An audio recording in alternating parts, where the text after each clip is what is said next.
Shalom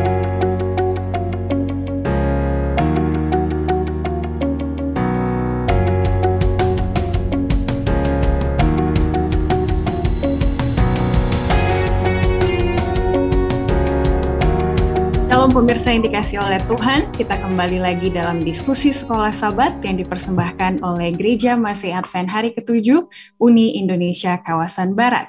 Selamat tahun baru 2022 karena kita sudah lama tidak bertemu, dan kali ini kita akan mulai dengan pelajaran keempat dari tema pada hari-hari terakhir ini, pekabaran Kitab Ibrani. Dan pelajaran keempat berjudul Yesus Saudara Setia Kita. Mungkin di pelajaran 1-3 kita kurang mengena dengan posisi Yesus sebagai pencipta, raja, imam besar, karena kita bukan salah satu dari title-title tersebut. Tapi kali ini saya yakin dan saya berdoa kita akan lebih mengenal Yesus, karena siapa yang tidak punya saudara di dunia ini? Paling tidak sepupu atau teman dekat yang sudah kita anggap sebagai keluarga, ya kan? Dan untuk lebih memperdalam diskusi kita akan sama-sama menyambut dua narasumber kita kali ini. Ada Pendeta Sony Situmorang sebagai Direktur Komunikasi Uni Indonesia Kawasan Barat, dan juga Pendeta Rio Sitepu dari Kalimantan Timur. Shalom Bapak Pendeta semua. Shalom Ivy. Shalom, apa kabar nih? Di tahun baru ini saya pengen tahu kira-kira Pendeta Sony Situmorang sebagai Direktur Komunikasi yang dipercayakan, apa yang Pendeta harapkan dari diskusi Sekolah Sabat kita tahun ini? Ya, yang kita harapkan agar para pemirsa di rumah ataupun saudara-saudara sekalian boleh lebih mendalami dan lebih giat belajar Sekolah Sabat di tengah kesibukan-kesibukan kita sehari-hari. Artinya dengan video ini mudah-mudahan kita semakin termotivasi untuk lebih banyak belajar, dan sesuai dengan tema kita tahun ini, Make Disciples, kita pun akan menggunakan materi ini untuk menjadikan murid di sekitar kita. Itu aja Ivy. Iya, tetap semangat terus kita ya, sama-sama bertemu kurang lebih 45 menit setiap minggunya. Dari Pendeta Rio Sitepu dari Kalimantan Timur, kira-kira apa nih yang diharapkan dari pelayanan komunikasi untuk di daerah Kalimantan Timur? Harapan kami dari Kalimantan Timur melalui komunikasi ini kita bisa terjalin dan kemudian kita terhubung dengan Tuhan sehingga kita bisa bertumbuh bersama dengan Tuhan. Jadi komunikasi membuat kita lebih dekat dengan sesama jemaat dan juga sesama dengan khususnya kepada Tuhan. Terima kasih. Betul sekali, walaupun kita online ya, tapi semoga terasa lebih dekat. Dan shalom bagi para umat Tuhan dari Kalimantan Timur yang saya yakin di episode kali ini lebih banyak menonton karena pendetanya muncul di episode kali ini. Baiklah, sebelum kita mulai, saya undang Pendeta Rio Sitepu, bolehkah berdoa bagi kita semua? Mari kita sama-sama berdoa. Tuhan kami yang bertahta dalam kerajaan surga, terpujilah Engkau Bapa yang telah memberkati kami, sehingga pada saat ini kami dapat bersama-sama belajar pelajaran Sekolah Sabat yang akan mengubah kehidupan kami untuk semakin mencintai Tuhan. Berkati pelajaran-pelajaran yang kami akan sampaikan, kiranya ini dapat mengubah hidup kami semakin mencintai Tuhan. Terpujilah Engkau ya Bapa, di dalam nama Yesus kami berdoa. Amin. Amin. Terima kasih. Dengan pelajaran judulnya sekali lagi, saya katakan Yesus Saudara Setia Kita. Ayat intinya terdapat di dalam Ibrani 2 ayat 14. Karena anak-anak itu adalah anak-anak dari darah dan daging, maka ia juga menjadi sama dengan mereka dan mendapat bagian dalam keadaan mereka, supaya oleh kematiannya ia memusnahkan dia, yaitu iblis, yang berkuasa atas maut. Nah, kita sudah membahas Ibrani 1 dan Ibrani 2 di pelajaran kemarin-kemarin. Di sana dikatakan Yesus adalah Tuhan, pencipta, pemelihara, penguasa ilahi, imam besar manusia yang penyayang dan setia. Sebagai cuplikan atau garis besar dari pelajaran kali ini, saya mau ke Pendeta Sony Situmorang terlebih dahulu ya. Mengapa potret Yesus sebagai saudara, brother ya, bahasa Inggrisnya, itu juga mau ditekankan selain dari posisi-posisi yang besar yang sudah kita lihat selama ini. Silakan Pendeta. Ketika Ibrani menekankan Yesus sebagai saudara, maka ada satu poin yang ingin ditekankan oleh penulis Ibrani, di mana ketika pada pelajaran sebelumnya dia telah menggunakan Yesus sebagai Raja, Anak Allah dan lainnya, maka pendekatan khusus yang ditulis Ibrani menyebutkan bahwa Yesus adalah sebagai saudara. Kenapa saudara? Kita mengetahui bahwa saudara merupakan satu ikatan yang tidak akan lekang dimakan oleh usia dan waktu. Artinya ketika seorang mempunyai saudara, maka hingga akhir hayat pun dia itu akan kekal. Itu sebabnya Yesus mau supaya kita yang diangkat sebagai saudaranya tetap mempunyai hubungan yang erat dan tidak lekang dimakan waktu sampai dia datang. Bahkan dikatakan sebagai saudara dia tidak malu menyebut kita hal tersebut, walaupun dari karakter, dari sifat, bahkan ketika kita mengetahui pada masa yang lalu Yesus sama sekali tidak berdosa, tapi dia katakan, aku ingin menjadikan kamu sebagai saudara. Dan Yesus tidak malu menyebut kita sebagai saudara. Itu mungkin, Ivy. Yes, betul sekali. Dan kalau kita ingat juga konteks dari orang-orang yang berada di kitab Ibrani yang waktu itu Paulus menulis surat kepada mereka sedang menderita ya pendeta. Jadi kalau ada saudara yang dekat yang bisa menolong, mereka pasti akan sangat terkuatkan. Dan itulah gambaran Yesus yang mau Paulus gambarkan saat ini. Kita ke hari Minggu dengan judul Saudara sebagai Penebus. Ternyata konsep Yesus sebagai penebus itu bukanlah hanya muncul di perjanjian baru, tapi konsepnya sudah ada dari perjanjian lama. Dan waktu itu yang menjadi penebus adalah saudara terdekat kita. Nah ini Pendeta Rio Sitepu, bolehkah ingatkan kami semua apa ceritanya saudara sebagai penebus dari kitab perjanjian lama? Dari pelajaran pada hari Minggu ini berbicara tentang saudara sebagai penebus. Ini banyak berbicara tentang kejadian yang terjadi di masa yang lalu.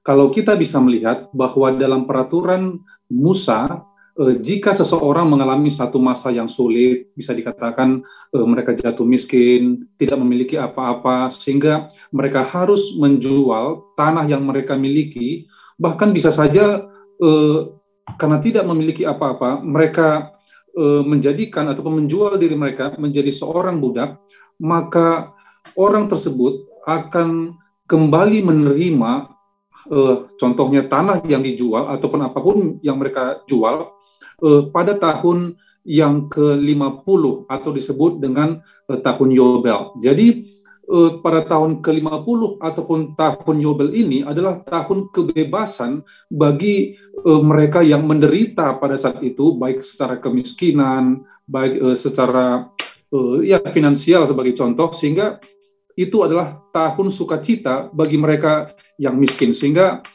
peraturan ini ditujukan kepada bangsa pada saat itu untuk membuat bangsa Israel itu bisa sejahtera. Kemudian kita juga bisa melihat di pelajaran pada hari Minggu ini berbicara tentang kerabat terdekat juga menjamin keadilan ditegakkan dalam kasus pembunuhan yang sengaja. Jadi saudara laki-laki itu sangat penting. Seperti ini. Kalau 50 tahun seseorang contohnya kehilangan tanah yang dijual, itu waktu yang sangat lama, ataupun contohnya sebagai budak. Namun kita bisa melihat jika tahun ke-50 itu masih lama, maka kerabat terdekat dari orang tersebut ataupun saudara laki-laki dari ayah atau anak laki-laki dari saudara laki-laki ayahnya boleh menebus orang tersebut atau tanah miliknya. Jadi artinya ada penebusan yang terjadi kepada orang-orang yang menderita pada saat itu. Jadi gambaran saudara sebagai penebus di sini ini menunjukkan bahwa yang lebih dalam lagi Yesuslah sebenarnya sebagai penebus itu. Ya, Yesus tidak hanya menebus tanah, tidak menebus seseorang dari perbudakan menjadi orang yang bebas, tetapi Yesus membebaskan semua umat manusia dari dosa ini, ya. Jadi Yesus membebaskan manusia dari hutang maut karena dosa dan membebaskan manusia juga dari perbudakan iblis. Jadi saudara sebagai penebus ini menunjukkan bagaimana Yesus yang tidak malu menyebut manusia itu sebagai saudaranya. Yes, amin. Penjelasan yang lengkap tadi ya, bahwa memiliki saudara dekat itu merupakan suatu pengharapan, bahwa penderitaan atau perbudakan itu tidak akan berlangsung selamanya, karena nanti setiap 50 tahun saya akan bebas gitu ya. Jadi kalau kita tahu ada saudara yang seperti itu, betapa penuh pengharapan dan semangat hidup gitu ya, bahwa penderitaan tidak selamanya. Nah, Pendeta Sony Situmorang ada ilustrasi nggak Pendeta? Karena zaman sekarang tidak semua saudara menggembirakan, ada yang saudara menyusahkan gitu ya. Dan kadang orang-orang tidak bisa, gimana ya saudara, kami semua susah-susah, nggak pernah tuh saya ditolong saudara gitu ya. Apakah ada cerita kesan saudara bagi pendeta sebagai pribadi apa, ataupun Yesus sendiri gitu ya, ketika menolong pendeta dari suatu pergumulan dan pendeta sadar, Yesus tuh kayak my bro gitu istilahnya ya, bahasa sekarang. Boleh pendeta? Jadi, terima kasih Ivy. Ketika kita berbicara mengenai saudara sebagai penolong, penebus, terus terang ketika kami masih kecil, kami 3 laki-laki, 1 perempuan. Kadang-kadang rasa saudara itu sangat melekat. Satu kali ketika kami sedang bermain, ada 2 orang yang apa kita katakan ya, yang mungkin tidak sengaja atau mengganggu adik saya, ya kan? Masih kecil, mungkin semua kita pernah mengalaminya, mengganggu, sepertinya kita katakan sekarang seperti membuli lah. Nah, pada waktu kita tidak ketahui ya, tidak kenapa, tapi ketika di depan mata kita dia dibully ataupun mau dicelakai, maka muncul sense of brotherhood itu rasa saudara tersebut. Lalu dengan serta-merta kita datang dan berusaha melerai atau justru malah menyingkirkan orang yang mengganggu tersebut. Kenapa? Itulah perasaan itu. Saya pribadi tidak mau saudara saya diganggu. Saya pribadi tidak mau kalau saudara saya sakit, saya pun merasa sakitnya. Namun walaupun demikian, kami di antara saudara pun sering juga bertengkar, kecil sama lain. Tapi walaupun bertengkar, berbeda pendapat, itu hanya sebentar dan tidak mengurangi rasa saling memiliki tersebut. Begitulah kira-kira, Ivy. Iya, kita semua bisa relate ya. Bagaimana dengan pertemanan? Ini biasanya para pria, katanya kalau udah setia kawan, itu bondingnya sangat-sangat kuat gitu ya. Pendeta Rio ada cerita nggak yang bisa mengilustrasikan bahwa walaupun tidak satu darah, satu daging, tapi kalau kita sudah menganggap satu sama lain saudara, itu pengorbanannya bisa sebesar apa sih gitu, Pendeta? Ya, saya punya artinya satu kejadian yang menjadi ilustrasi dalam hidup saya. Pada saat saya kuliah mengambil jurusan kependetaan dan kemudian orang tua saya tahu dan kemudian keuangan di stop karena pada saat itu orang tua saya belum advent. Saya masuk ke semester 3 itu tidak tahu apakah bisa melanjutkan atau tidak, dan kemudian saat itu saya memutuskan untuk pergi ke Kalimantan Timur, ke Balikpapan untuk jual buku. Di Balikpapan itu ada satu teman yang namanya, saya sebutlah namanya di sini, namanya Roy.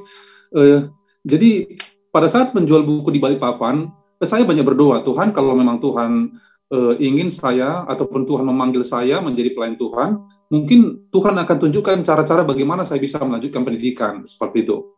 Kemudian saya punya teman yang namanya Roy, ini dia juga kebetulan jual buku juga di kota yang sama. Dan pada saat kami jual buku, yang saya sangat terkesan adalah bahwa dia selalu mendahulukan saya, ya karena mungkin lebih dari kami ya, dan kemudian singkat cerita di akhir menjual buku itu saya mendapatkan target yang artinya lebih oleh karena bantuan dari teman ini, sehingga saya bisa kembali kuliah ke UNAI dan kemudian melanjutkan pendidikan. Dan banyak kejadian-kejadian yang ia lakukan sehingga sangat artinya secara pribadi seperti saudara, walaupun kami tidak sama-sama, maksud saya tidak satu keluarga gitu ya, tapi di dalam Yesus itu menjadi satu keluarga, dan banyak pengalaman bagaimana seorang saudara yang membantu kita. Itu mungkin.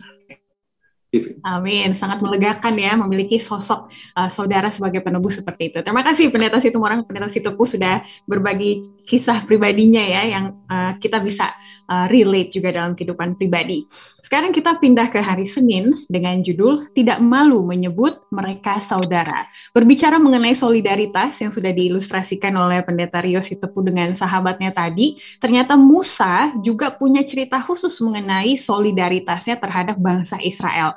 Nah, Pendeta Sony Situmorang, boleh bantu kita masuk ke dalam cerita itu dan bagaimana kaitannya dengan Yesus yang solidar sama kita juga gitu?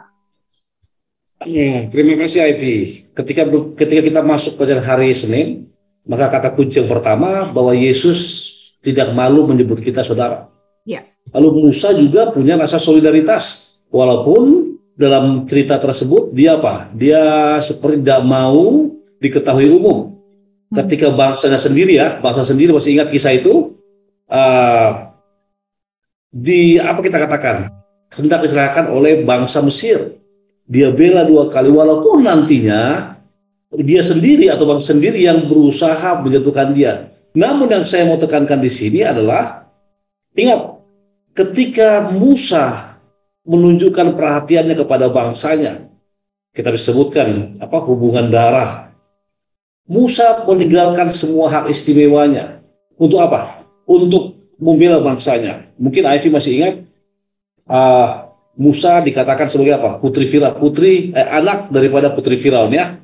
Bahkan orang yang kuat mendapatkan pendidikan sipil dan militer tinggi, mempunyai keistimewaan. Namun ketika tiba pada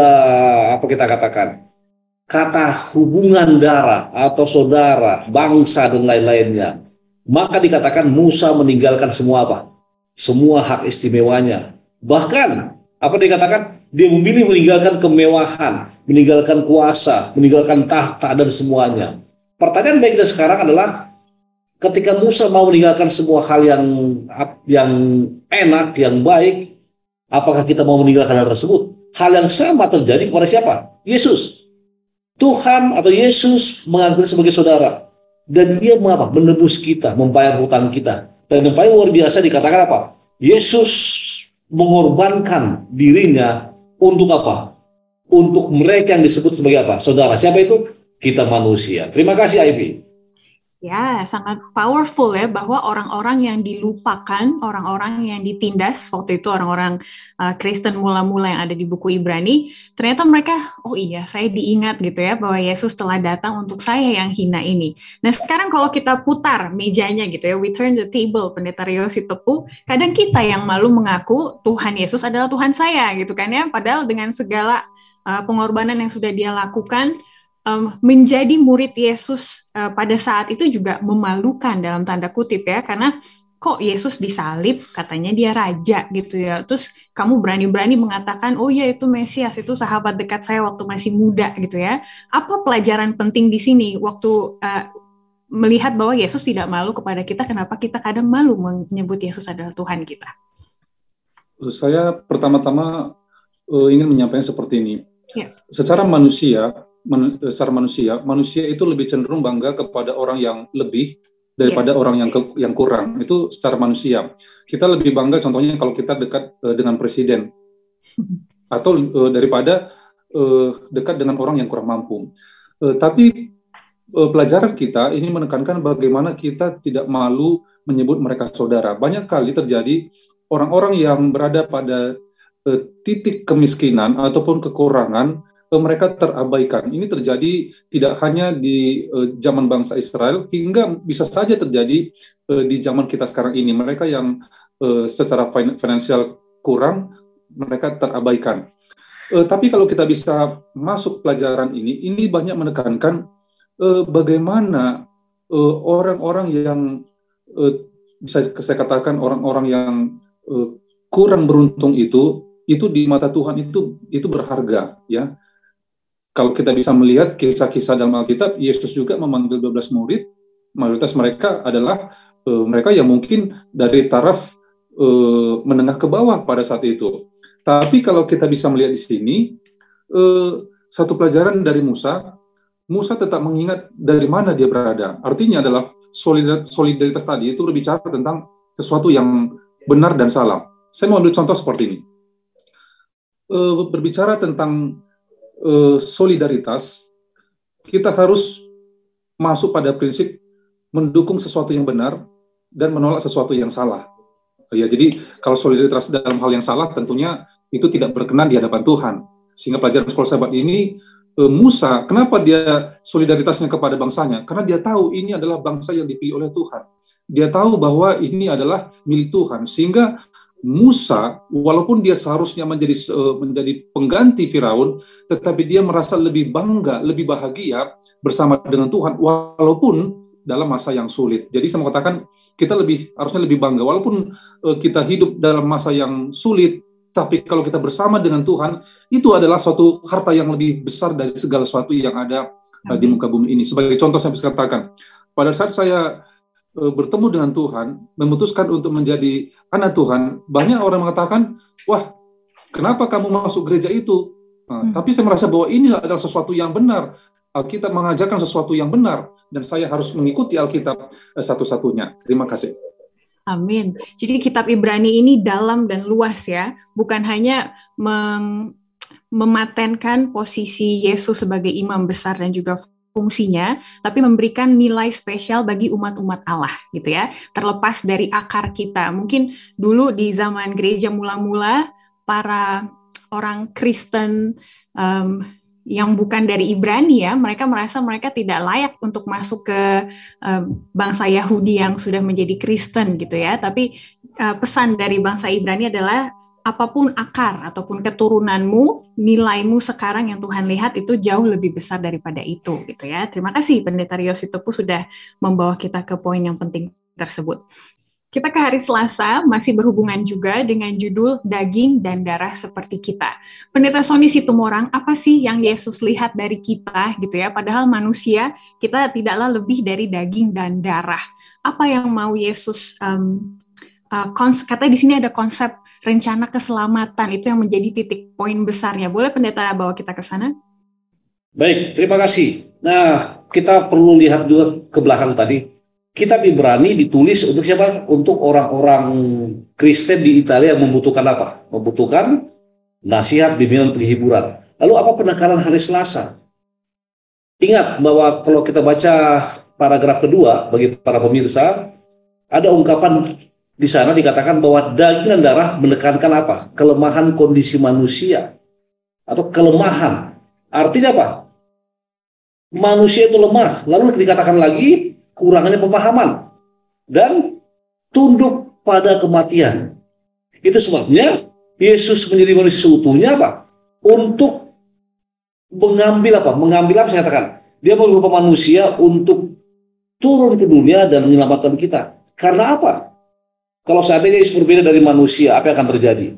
Contoh, saya mau katakan, hanya pelajaran hari Senin tadi hanya saudara yang bisa Pak menanggung atau membayar hutang-hutang hari Minggu sore. Lalu dalam konteks ini, karena Yesus menjadi manusia, bahkan nanti dikatakan dia akan menjadi pelopor. Dia mau supaya seperti paragraf 2 katakan, Yesus mengadopsi manusia sehingga dia dapat mewakili kita dan mati untuk kita. Lalu Ivy katakan bagaimana rencana keselamatan. Ingat, rencana keselamatan dibuat sebelum apa? Sebelum penciptaan. Dan itu dibuat merupakan antisipasi. Jika seandainya manusia yang sempurna jatuh dalam dosa, maka sudah ada rencana keselamatannya. Dan kalau kita lihat kita punya Alkitab, yang akan diutus adalah siapa? Anak Allah sendiri atau Yesus. Itu sebabnya dalam hal ini Ibrani menekankan lagi bahwa Yesus memiliki apa? Sifat manusia. Yesus memiliki apa? Kalau dikatakan tendency to make a sin, sebab kecenderungan berbuat dosa. Bahkan Yesus sama seperti manusia. Dia meninggalkan keilahiannya. Hanya perbedaannya adalah paragraf ketiga. Yesus tidak melakukan dosa apapun. Bahkan dikatakan ketika Yesus memiliki kecenderungan berbuat jahat, namun Yesus bisa lepas dari sana. Bahkan satu hal lagi, hubungan dengan keselamatan hanya pribadi yang tidak berdosa yang bisa Pak, yang bisa melakukan hal tersebut. Itu kira-kira Ivy? Yes, terima kasih Pendeta. Jadi kalau dilihat dari segi kealahan, rugi ya Yesus kalau dia turun menjadi manusia, tapi kenapa beliau melakukan hal tersebut? Karena kita gitu ya, yang selalu menjadi biji matanya gitu ya. Dia mau kita selamat, akhirnya dia mau menjadi selevel dengan manusia. Nah, pertanyaan di bawah ini penting tapi gampang-gampang susah, Pendeta Rio Sitopu. Katanya kalau Yesus sudah menjanjikan kemenangan, kenapa ya kita masih susah menang dari dosa? Atau dengan kata lain, bisa nggak kita tidak berdosa, Pendeta? Melihat Yesus saja berhasil gitu ya?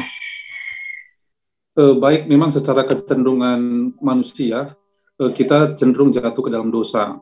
Contohnya, bisa saja pada hari ini kita melakukan satu kesalahan, kemudian kita berdoa minta ampun kepada Tuhan, ternyata besok melakukan hal yang sama. Kemudian kita minta maaf lagi kepada Tuhan, minta ampun, dan mungkin minggu depan kita melakukan hal yang sama. Tapi prinsipnya adalah bahwa pengampunan adalah milik Tuhan. Doa yang paling cepat dijawab adalah doa memohon ampun sepenuhnya kepada Tuhan. Jadi itu cepat sekali jawab. Langsung pada saat kita memohon ampun dengan hati yang penuh remuk, maka Tuhan akan segera mengampuninya. Pertanyaan tadi, kenapa kita masih melakukan? Dan kemudian bisakah kita hidup tidak melakukan kesalahan? Saya ambil ilustrasi dari Alkitab.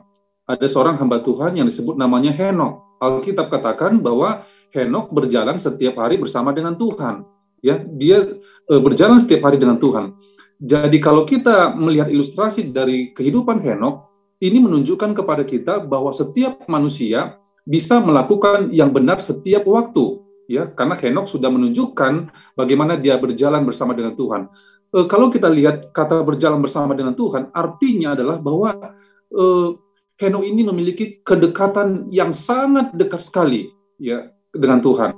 Ya, kita tidak akan mungkin bisa berjalan setiap hari dengan seseorang kalau kita tidak memiliki hubungan yang sangat dekat sekali. Jadi, kalau Henok bisa berjalan bersama dengan Tuhan setiap hari, maka prinsipnya kita juga bisa. Ya, artinya prinsipnya bisa. Itu tergantung kedekatan kita dengan Tuhan. Jadi, melalui ilustrasi Henok, pelajaran ini menunjukkan bahwa kita bisa hidup berbuat benar bila mana kita selalu terhubung dengan Tuhan. Kenapa kita bisa jatuh? Ya karena kita tidak terhubung dengan Tuhan. Bisa saja pada hari itu, saat itu kita tidak terhubung dengan Tuhan.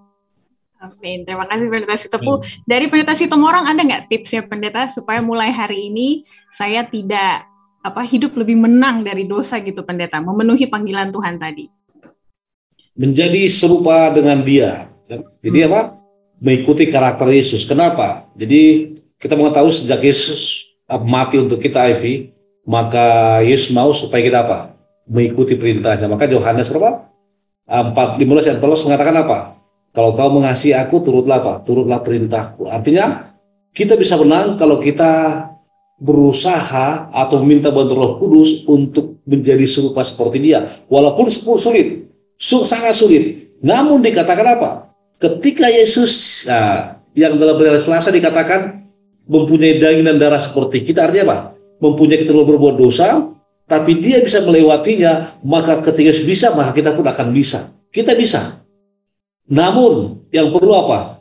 Ketekunan, kemauan, dan bagian belakang dikatakan begini.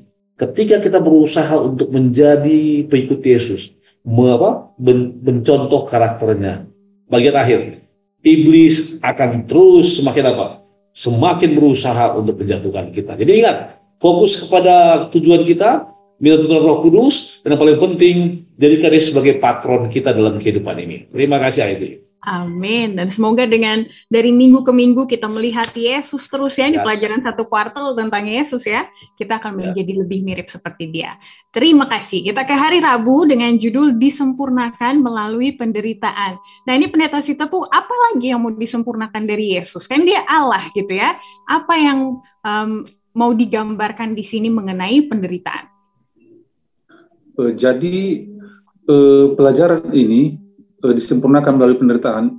Yesus ingin memberikan satu teladan ataupun contoh kepada ciptaannya, yaitu manusia, mengenai penderitaan. Melalui penderitaan, Yesus menunjukkan bagaimana Yesus betapa mencintai manusia yang berdosa, manusia yang setiap hari melukai hatinya. Kalau seandainya seseorang manusia, ya, pada saat dilukai, tentunya dia tidak akan mau lagi berteman dengan orang tersebut, atau paling tidak dia akan menjauh. Tetapi melalui penderitaan Yesus, ini menunjukkan bahwa walaupun manusia melukai hatinya, Yesus mau menderita untuk orang yang melukai itu, sebagai contoh. Jadi penderitaan Yesus ada tujuannya. Ya, kenapa Yesus menderita? Padahal dia adalah sumber kebahagiaan, ya, memberikan kedamaian, tetapi di sini dikatakan bahwa disempurnakan melalui penderitaannya. Penderitaan Yesus tujuannya untuk saya, untuk Ivy, untuk Pendeta Sony, dan kepada seluruh pemirsa yang bersama-sama pada saat ini. Jadi tujuan Yesus mengalami penderitaan, yang pertama Yesus ingin memberikan satu teladan.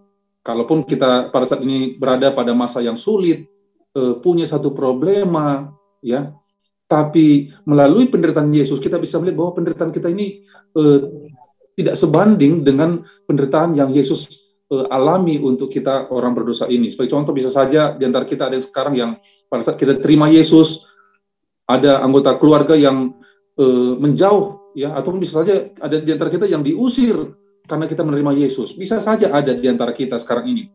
Tapi kita bisa melihat bahwa penderitaan kita, ya walaupun kita menderita, tetapi Yesus jauh lebih menderita daripada apa yang kita alami. Tapi Yesus katakan, Yesus akan memberikan kekuatan kepada orang yang menerima Yesus. Kemudian Yesus juga ingin memberikan pendamaian dosa. Artinya pada saat Yesus menderita, itu tujuannya untuk mendamaikan dosa manusia. Artinya supaya kita ini diampuni dari dosa-dosanya. Dan kemudian Yesus juga ingin menunjukkan bahwa Yesus memimpin manusia kepada keselamatan. Ya, Yesus menolong orang yang menderita oleh karena tertawan dari dosa ataupun dari kuasa setan.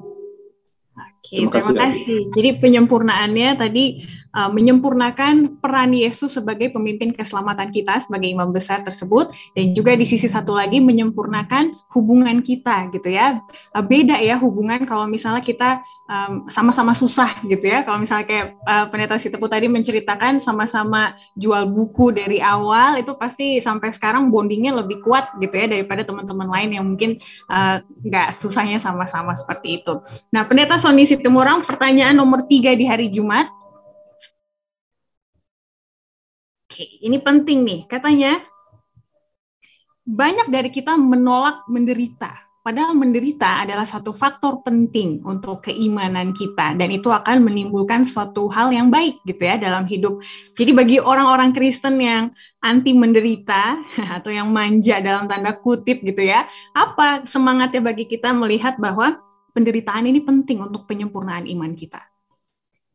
Ini sebutan bahasa Indonesia mengatakan apa? Experience is the good teacher, ya. Yeah. Pengalaman adalah guru yang terbaik. Dan pengalaman tersebut tidak selamanya enak. Bahkan penderitaan, kesusahan, kesulitan bisa mengubah pribadi seorang menjadi lebih kuat atau lebih buruk. Nah, dalam konteks ini, bagaimana dengan mengapa kita tidak pernah berpikir bahwa penderitaan dengan sendirinya itu baik? Di satu sisi, untuk konteks rohani, saya sangat setuju.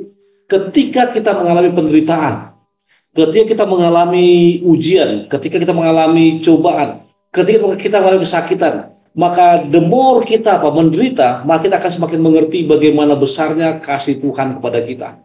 Itu sebabnya tadi Pendeta Rio sudah katakan, penyempurnaan Yesus ini artinya dia diperlengkapi untuk apa? Untuk menjadi juru selamat kita. Pertanyaannya, ketika Yesus menderita, yang tidak berdosa menderita, tentu kita yang berdosa ini pasti menderita. Itu sebabnya pertanyaan nomor 3 hari Jumat mengatakan apa? Mengapa kita tidak pernah berpikir bahwa penderitaan dengan sendiri itu baik, bahkan jika kadang-kadang ada kebaikan muncul dari penderitaan itu?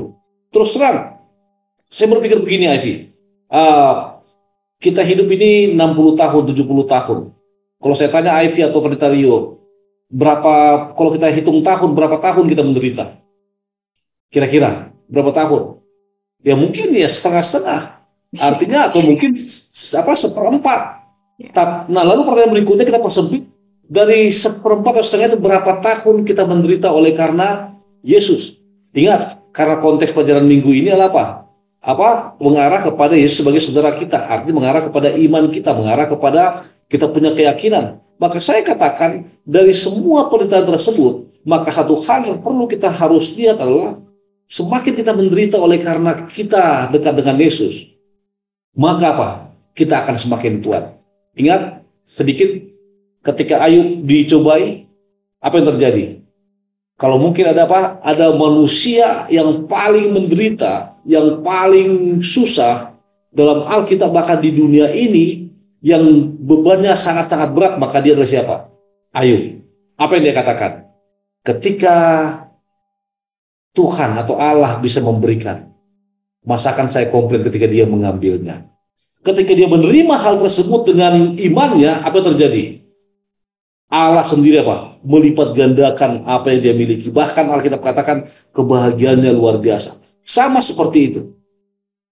Pelajaran hari Kamis, kata hari Rabu katakan, kalau Yesus yang tidak berdosa menderita, bagaimana dengan kita? Kita sebagai orang berdosa pasti menderita. Lalu apa yang diarahkan? Yesus mengarahkan, ketika engkau menderita oleh karena aku, maka imanmu akan semakin kuat. Begitu kira-kira, Ivy. Terima kasih. Iya, jadi saya mau langsung ke hari Kamis karena berkenaan juga, Pendeta Situmorang, terima kasih. Dengan judul Saudara sebagai Teladan. Di hari Kamis itu ada satu karakter namanya Ahas ya.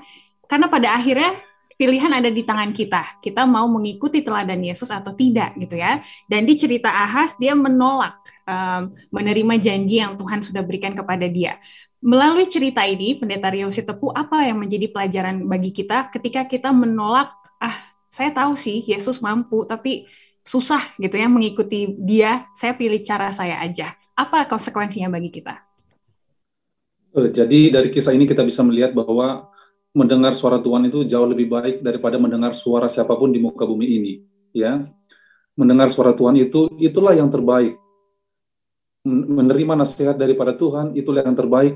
Walaupun ada penasihat ulung yang ada di muka bumi ini. Kenapa? Karena penasihat yang terbaik adalah Allah sendiri yang menciptakan kita. Ya, kemudian saya masuk kepada konsep seperti ini. Sambil contoh yang tadi sehubungan dengan yang disampaikan oleh Pendeta Sony tadi, bahwa kalau kita lihat dari kisah gereja mula-mula, pertumbuhan gereja paling berkembang adalah pada saat umat-umat Tuhan mengalami yang namanya penderitaan ataupun penganiayaan. Jadi pada saat umat-umat Tuhan dianiaya, kita bisa baca di Perjanjian Baru, maka pertumbuhan orang-orang Kristen itu bertumbuh dengan apa? Dengan cepat. Jadi terkadang penderitaan itu memberikan satu efek yang baik di dalam kerohanian kita. Sebagai contoh, kalau seandainya kita sakit, apa yang kita lakukan? Oh, saya pernah sakit di Jogja waktu saya kuliah di Jogja. Wah, itu berdoa terus ya, pagi, siang, sore, selalu berdoa kepada Tuhan sembuhkan saya, Tuhan sembuhkan saya. Tapi pada saat kita sehat, terkadang kita tidak berdoa sama seperti pada saat kita sakit. Kalau kita masuk juga kepada konsep yang Ahas di sini adalah bahwa Ahas menghadapi satu masa-masa yang sulit juga sebenarnya, tapi dia tidak datang kepada Tuhan, tetapi dia mencoba untuk mencari jalan keluar, yaitu pergi kepada manusia. Jadi konsep yang di sini saya mau katakan adalah bahwa Tuhan itu adalah saudara yang terbaik, ya. Tuhan itu adalah penasihat yang terbaik. Jadi pada saat kita menghadapi satu pergumulan dalam hidup, datang kepada Tuhan, karena Tuhan akan memberikan jalan keluar yang terbaik. Amin, pilihan yang terbaik. Pendeta Sony Situmorang boleh tambahkan di situ bahwa kita tidak akan pernah rugi ketika kita menaruh kepercayaan kepada Tuhan sebagai saudara kita. Oke, saudara sebagai teladan. Ivy katakan kita tidak akan pernah rugi ketika kita menaruh Tuhan sebagai saudara kita. Sangat-sangat benar. Bahkan di awal tadi dikatakan saudara mengangkat kita sebagai Yesus mengangkat kita sebagai saudaranya. Artinya apa? Yesus mau apa yang dia rasakan dirasakan oleh saudaranya. Yesus mau apa yang dialami. Yesus mau ketika dia sampai nanti di surga yang baka pun akan dirasakan. Hanya masalahnya pelajaran hari Kamis ini mengatakan apa? Ada kebimbangan bagi tokoh-tokoh tertentu di pelajaran hari Kamis. Kenapa?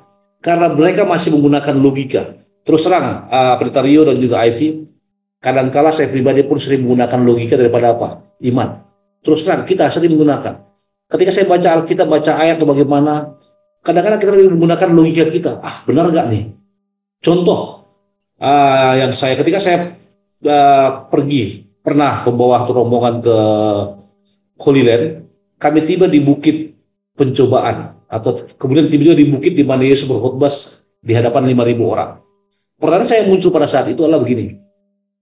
Bagaimana mungkin Yesus bisa berkhotbah di hadapan 5.000 orang tanpa speaker, tanpa mic, tanpa apa? Tanpa pengeras suara. Saya lihat bukit-bukitnya, bagaimana? 5.000 saya, bahkan terus terang saya bertanya kepada pemandu atau pemandu lokal tersebut, bagaimana mungkin? Lalu dia katakan ini adalah rahasia Tuhan. Nah, yang saya katakan adalah apa? Sama seperti itu dalam mengambil tindakan, dalam mengambil keputusan, seperti Ahaz di sini, bahkan juga banyak raja-raja, bahkan nabi-nabi lain, ketika mereka mengambil tindakan sesuai dengan logika mereka, perasaan mereka, instead of mereka percaya kepada Tuhan, maka apa? Hasilnya tidak baik. Itu sebabnya dikatakan pada terakhir hari Kamis, Yesus bagaimanapun menaruh kepercayaan kepada Allah dan dalam janjinya bahwa dia akan meletakkan musuh-musuhnya di bawah kakinya. Dan Allah telah membuat janji sama kepada kita. Dan ini, perhatikan ini, paling terakhir. Dan kita perlu percaya kepadanya sama seperti siapa? Yesus. Yang dibutuhkan apa? Kepercayaan. Yang dibutuhkan iman. Saya terus terang, saya suka lagu Whitney Houston. Sama siapa tuh duetnya, Ivy? There can be miracle when you believe. Itu. Jadi ketika kita percaya, maka akan ada keajaiban. Artinya kadang-kadang lagu dunia juga ini mengekspresikan atau menggambarkan hal-hal rohani. Artinya apa? Percaya dan percaya saja, maka kita akan melihat hasil yang luar biasa di luar nalar kita sebagai manusia. Terima kasih, Ivy. Amin. Nanti kita renungkan lagu tersebut ya, When You Believe oleh Whitney Houston dan juga Mariah Carey. Karena prinsipnya Alkitab itu maksud pendeta tadi. Oke, kita sudah berada di akhir dari diskusi kita. Kita mau mendengarkan closing statement dari para narasumber kita. Apa satu poin yang mau ditekankan dari pelajaran ini bagi kita umat-umat Tuhan yang hidup di zaman akhir? Apa maknanya memiliki Yesus sebagai saudara kita? Saya mulai dari pendeta Situmorang dulu, baru ke pendeta Sitepu.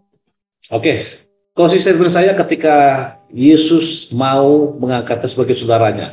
Bahkan Rasul Paulus dalam bukunya di buku Ibrani mengatakan di saudara kita, maka poin yang paling yang bisa saya tangkap, saya dapatkan adalah betapa luar biasanya Yesus tersebut. Sangat rendah hati. Seorang yang tidak berdosa, seorang yang datang dari ketinggian surga mau mengangkat kita sebagai apa? Sebagai saudaranya. Dan satu hal yang saya pelajari dalam pelajaran pekan ini adalah Kristus datang ke bumi menjadi manusia dan berdiri mewakili manusia, mati mewakili manusia, dan bahkan sebelum diterangkat ke surga dia katakan, aku mau sebagai saudaraku kalian akan apa? Ada di sana. Di tempat di mana aku berada, kalian pun apa? Berada dalam bahasa sehari-hari. Kenapa? Karena dia melihat dan mengetahui, bahkan bisa dikatakan dia merasakan bahwa kita semua adalah saudaranya. Terima kasih. Ya, Pendeta Rio Sitepu, silakan. Oke. Baik, di sini katakan bahwa Kristus telah memberikan satu teladan yang sempurna tentang pelayanan yang tidak mementingkan diri yang berasal dari Allah. Jadi kesimpulan dari pelajaran sekolah sahabat sepanjang hari ke hari yang kita telah pelajari adalah bahwa Yesus memberikan teladan yang sempurna kepada kita bagaimana menjadi seorang saudara, bagaimana menjadi seorang teladan, bagaimana menjadi seorang penebus, sehingga apa yang Yesus teladankan itu menjadi pelajaran dan kita aplikasikan di dalam kehidupan kita dalam menantikan datang Yesus yang kedua kali. Terima kasih, Ivy. Amin. Dan terakhir dari saya, di paragraf kalimat terakhir hari Jumat, Yesus sudah diberikan untuk menuntun umat manusia agar teladannya ia dapat mengajarkan apa artinya melayani. Jadi jangan kita lupakan sahabat-sahabat kita yang menderita juga, jadilah saudara bagi mereka seperti Yesus telah menjadi saudara bagi kita. Untuk menutup dalam doa, saya undang Pendeta Sony Situmorang, boleh doakan para pemirsa yang menyaksikan tayangan ini. Baik, kita berdoa. Bapa di sorga, terima kasih Tuhan karena berkat-Mu, terima kasih karena rahmat-Mu, dan terima kasih karena pengasihan-Mu. Berkati para pemirsa yang telah menyaksikan acara ini, berkati suami, istri, anak mereka, berkati keluarga mereka, memberkati mereka dalam segala aspek kehidupannya, sehingga mereka akan terberkati. Dan jikalau mereka Tuhan menderita oleh karena mempertahankan Engkau sebagai juru selamat pribadinya, kuatkan dan hiburkan mereka. Kami percaya Engkau akan berkuasa atasnya. Berkati hamba-Mu, demikian juga Pendeta Rius Tepu dan juga Ivy dan juga Daniel yang memandu acara ini. Terpuji nama Tuhan, lalu selalu berdoa. Amin. Amin. Kita berharap kita akan bertemu kembali di episode mendatang, pelajaran kelima dengan judul Yesus Pemberi Perhentian. Bagi para saudara-saudara sekalian, jika ada pertanyaan ataupun pendapat, silakan dimasukkan ke kolom komentar. Kami akan dengan senang hati menanggapinya di kolom komen ataupun di episode berikutnya. Terima kasih sekali lagi untuk Pendeta Sony Situmorang dan juga Pendeta Rio Sitepu. Tuhan memberkati kita semua. Shalom, Tuhan memberkati. Tuhan berkati.